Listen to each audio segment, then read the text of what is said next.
Hello and welcome to my new video. As usual, if you guys want to skip ahead to the main video essay, feel free to do so, but these intros are just here to give a little bit of background on the videos, as well as news regarding the channel in the future. Basically with this video, I wanted to do something that I've done a little bit of in the past, but just get a little bit more subjective about something that I feel really passionate about. In this case, a show that I've loved for a really long time, instead of having some intellectual topic of discussion. But moving forward, I want to have a good balance of the two, like subjective and more objective content, and so I hope you guys enjoy that. But I also wanted to say thank you to my patrons for helping to make this video possible. I actually just launched something new over there that is exclusive for patrons at the $5 level and above, and it's hopefully my way of saying thank you. It's a new video series that are just like short little quick thoughts is the name of the series, and this first episode is on the father, so it's kind of like an edited blog post, if that makes sense. But it's nothing crazy, it's nothing substantial. I don't want you guys to feel like you're missing out on anything by not pledging on Patreon, but for those of you who are, I just wanted to say thank you beyond showing your name in the credits. So the first episode is live on the Patreon right now if you guys want to check that out. And also lastly, I just wanted to say thank you to today's sponsor, Pedal. Without sponsorships, I would not be able to do what I'm doing, so I'd really appreciate you guys giving them some love as well.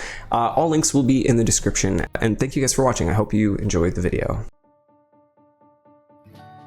When How I Met Your Mother first aired in 2005, it was mostly seen as an attempt to recapture the magic of Friends, following the lives of a group of young, mostly single New Yorkers on their quest for love and success, trading in Central Perk for McLaren's and a will they won't they romance for something a little different. Because that, kids, is the true story of how I met your Aunt Robin. Aunt Robin? What immediately set it apart from Friends was the structure of the show itself. Told through a series of flashbacks as present-day Ted recounts the stories that led to meeting his wife. And while it may have put off some in the beginning for its seeming lack of originality, it quickly won over audiences with a likable cast, clever writing, and a format that took full advantage of its unique concept. Kids, to understand this story, you need to know that your Uncle Marshall was doing something that lots of college kids do. How do I say this?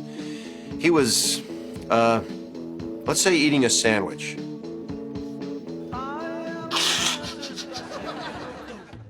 It wasn't just a Friends or Seinfeld clone, but something that could stand on its own 2 feet as a great sitcom in its own right. It remained one of the most popular TV shows on throughout its series run, before ending with one of the most universally hated series finales ever aired. The Independent published a great article about the aftermath, noting that How I Met Your Mother has all but disappeared from the cultural consciousness. It hasn't been critically reappraised or memed into oblivion, its catchphrases haven't lasted, and its stars have struggled to replicate their visibility at the show's peak. While the show's finale may have been the most publicly criticized, I'm of the opinion that the show's final 2 seasons are almost entirely forgettable and disappointing. I think even starting in season 7, the show started to lose a lot of its focus and momentum, and started heading in the wrong direction by focusing less on Ted's story and more on Barney and Robin. But having recently revisited the show, I have to say that it still mostly holds up as one of the greatest sitcoms of all time. I'll eventually discuss my problems with the later seasons, but when looking at the show during its best years, it's impossible to deny how special it was. Like any sitcom, it's not for everyone. Plenty find the show to be boring or cliche, or find the characters unlikable, or that it simply isn't funny. And there's no convincing someone into changing a subjective opinion like that, but there's a reason that the show was on air for 9 seasons with 10 primetime Emmy wins and millions of weekly viewers. They put together a great staff of writers and a beloved cast with a truly unique idea that felt like something we hadn't seen before. Its storytelling concept was more than just a gimmick. It led to some truly brilliant moments on the show, as it played with the unreliability of memory, or even just allowing us to visit flashbacks more often than other sitcoms would, giving us some more backstory for the characters, or just revealing embarrassing memories. It felt like the epic story of a simple life, cataloging the ongoing adventures of Ted Mosby and his friends, following a more serialized form of storytelling than we usually see in sitcoms, with a lot of storylines that stretch for multiple seasons, or with certain storylines foreshadowed years ahead of time. And while the show may have had many of its roots in a cynical sense of humor, with the characters often judging or making fun of each other, there's always an underlying sense of goodness to the show and its characters. Even the openly manipulative characters like Barney or Lily are shown to have their heart in the right place when it counts. And Ted has definitely been the subject of a lot of criticism for his over-the-top romanticism and general creepiness at times, but there's a reason that all of these people consider him to be their best friend. We see countless examples of Ted going above and beyond, and not just for Robin or the other women that he falls in love with, but for all of his friends. Hello? Ted, I can't get married! Yes, you can. You love her. You're right, I do! Thanks, Ted! And I think that's one of the core reasons the show works for as long as it does. Despite the jabbing that they do at each other, how much they care for each other is always apparent. A lot of other sitcoms try to disguise their sentimentality or dole it out in small doses, and some do away with it altogether. But How I Met Your Mother always wanted to be a show that wore its heart on its sleeve, while still trying to make us laugh. And it just so happens that the show is great at doing both. Because it sort of slipped out of the cultural zeitgeist, it's easy to forget just how funny the show was at its best. Plenty of notable moments come from the show's structure, but plenty also come from just the simple and brilliant comedic writing. By the way, I think I only wounded the spider. It crawled off into my bedroom. Wait, is that why you slept on the couch last night? Yeah, I slept. Again, there's really no arguing your way into convincing someone that something is funny. You either laugh or you don't, but I think a large part of any sitcom's success is how well it can find new ways to play with its formula. What can the writers add into the mix at Patty's Pub, or what's new in Pawnee, so we can see the characters in their element and how they respond to new people or events. And I'm of the opinion that the writers of How I Met Your Mother always manage to do that really well. Whether it's the running gags like the slap bet or Robin Sparkles, or the cassette tape stuck in the Fiero, or the doppelgangers, like any great TV show, it built up its own mythos that rewarded the loyal fans with unexpected recurring characters, or symbols that hinted at the identity of the mother. The creators of the show, Carter Bays and Craig Thomas, had said themselves that one of their hopes was to create a show that would be great to watch on DVD or to binge watch, by writing with a bigger picture in mind that had a focus on watching these characters grow and change, pulling a lot of stories from their own lives, including the setup of the show itself, as Ted and Marshall are based on Carter and Craig respectively, to tell a story about a guy searching for love while living with the best friend that had already found it. It gives the show an authenticity that runs throughout. Despite how exaggerated the show can get at times, it always kept the core focus of the show tightly on the characters and their relationships. As a sitcom, it was all in service of making us laugh first and foremost, but I think for many, it is the show's tender side that made it something truly special. All of the characters, through big and small gestures, show how much they care for each other, and ultimately that they just want what's best for their friends, as they all try to navigate the murky waters of their 20s, fighting and failing to achieve the dreams they had when they came to New York. These themes have been explored by virtually every other similar sitcom, but the framing device for the storytelling immediately strengthens all of this, just by virtue of hindsight. Because when we're living through our own lives, experiencing each moment as it comes, we can get bogged down by stress or anxiety, that immediate sensation of loss or regret. But it's often when looking back at our lives from a place of distance that we can start to see how everything fits together, how all of those experiences have shaped us into who we are. Normally, in a show, we follow the characters along a linear timeline, experiencing each new moment right alongside them. But on How I Met Your Mother, because we're seeing everything through Ted's perspective, we experience every moment as a memory, tinted with all of the same rose color that Ted would paint it with. And it puts this comforting blanket of nostalgia over everything. Even the darker moments can still be played for laughs because Ted can remember them more fondly with age. And all of the mess of dating, the bad breakups, and the doubt and the insecurity all take on a different meaning when you know where the story is heading. The characters all go through a lot of unexpected changes, like we all do in our 20s, as our dreams don't go exactly as planned. Maybe we're still looking for the right person, or maybe we're still just trying to decide what we even want out of life.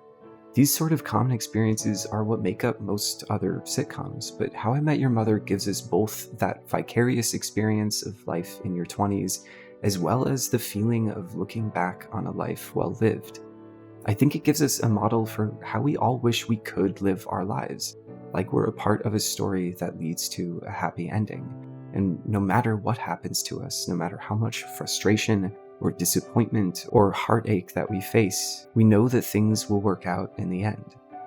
I think that's where the show loses itself in the final seasons, and certainly in the final episode. We've spent the entire series building towards this concept. And that, kids, is how I met your mother. Ted finding the love of his life and getting his happy ending. But even starting back in season 7, it started to feel more and more centered on Barney's story. First with Nora, and then Quinn, and then Robin. Seasons 8 and 9 almost entirely revolve around Barney and Robin, with all but the last 2 episodes of season 9 taking place over the course of just their wedding weekend. Only for them to dismantle everything over the following years in 2 final episodes that tell us Barney and Robin split up, Barney's now a father from a one-night stand, and Tracy and Ted get married and have kids, and then she dies, and now in the present, Ted just needs the final shove from his kids to pursue Robin again. I could easily make an hour-long video untangling all of the reasons this is disappointing as a fan of the show, but the short version of that rant is basically that I think in general sitcom writers should realize that when it comes to the ending, and by extension the legacy a show will leave behind, it's all about sending those characters off in a way that feels satisfying given the story leading up to that point. So spending 9 years telling us that this show was not about Robin and Ted, it was about Ted finding the mother of his children who was decidedly not Robin, to pull a complete 180 didn't just feel strange, it felt like a betrayal. It's not that people inherently would oppose Ted and Robin ending up together, it's that they spent 9 years showing us why that could and would never happen. It's not that people inherently have a problem with the death of Tracy, at least from a storytelling perspective. It's that we barely even get to see her or her relationship with Ted, the entire hook of the show, and they somehow managed to find an actress that almost every fan of the show loved. And they give us just a few minutes of crammed exposition that covers their falling in love and getting married and having kids and her getting sick and eventually dying. They have a whole massive history together that easily could have made up an entire season's worth of story or more. But instead, the final season is just a single weekend, save for the 2-part finale.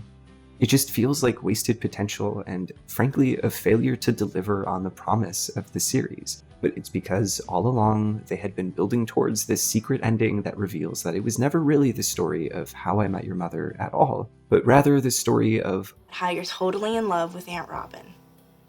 And you're thinking about asking her out, and you want to know if we're okay with it. Are we going for Big Fudge?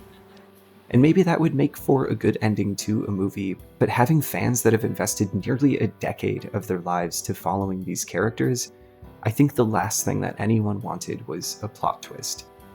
Not every ending has to be this mind-blowing thing that no one saw coming. Sometimes it is the obvious ending that works the best. And it's undeniable that the ending did tarnish what could have been a great legacy for a great show. But I would make the argument that ultimately the ending doesn't really matter. For 6 seasons, it was one of the funniest and most rewatchable shows on TV, and I can still return to it and love it every bit as much during its good seasons. It's a show that embraced its roots as a rom-com and is one of the few that is equal parts romantic and comedy, and it will always have a special place in my heart for that as an unironic fan of both of those genres. Maybe I'm missing out on some other better shows, but I feel like that romantic component is severely lacking in most other sitcoms. But that's the entire main story of How I Met Your Mother. And while it does always keep a heavy focus on the romance, it does it without ever coming at the expense of the humor.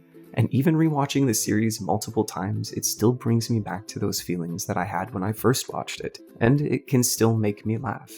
Not all of it has aged perfectly, there are episodes or moments that don't stand out as much as others, but no other show can make me feel quite the same way. It's filled with so much love and hope, both behind the camera and on the screen. So maybe it's not objectively the best show that there is, maybe it does lose me by the end, but I'm a firm believer in unironically loving the things that make you happy. Thank you for watching.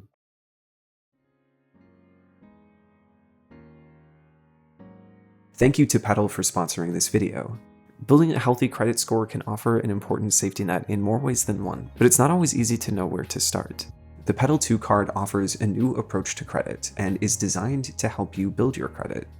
I've never been super savvy with these sorts of things, but Petal 2 makes it easy to keep track of your spending or your monthly payments through their intuitive app.